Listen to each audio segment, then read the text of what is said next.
C'est une de ces créatures mystérieuses et mythiques, si rarement observées qu'on connaît très peu de choses sur son mode de vie. Il s'agit là d'une des espèces les plus rares au monde.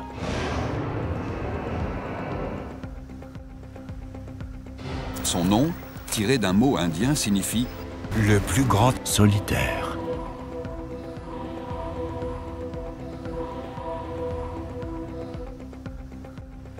Un quadrupède qui dépasse en taille toute autre créature.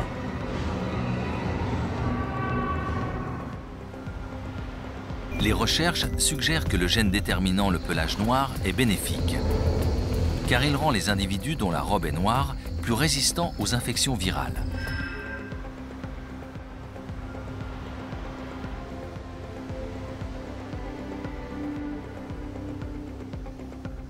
Celui-ci prend de la hauteur.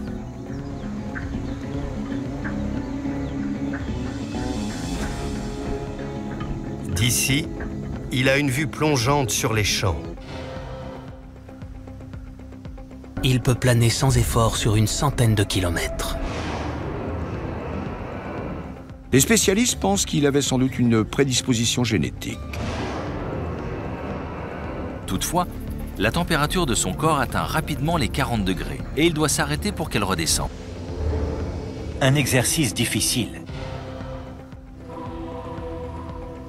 Tour à tour riche et indigent, désolé et fourmillant, mais toujours serein.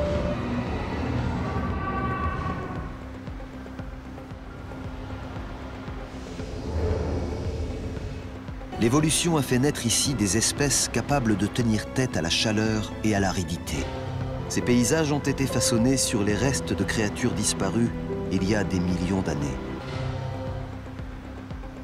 C'est un musée à ciel ouvert qui témoigne de ce que fut notre Terre. Il n'existe aucun autre paysage comme celui-ci en Europe.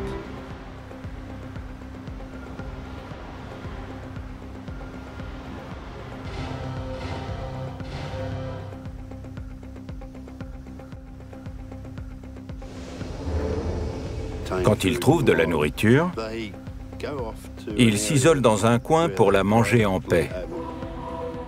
Et puis d'un coup, ils se décident.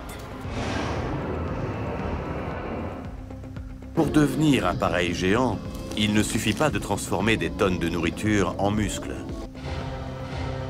Comme s'il n'était jamais trop tôt pour se préparer à manger pendant une vie entière.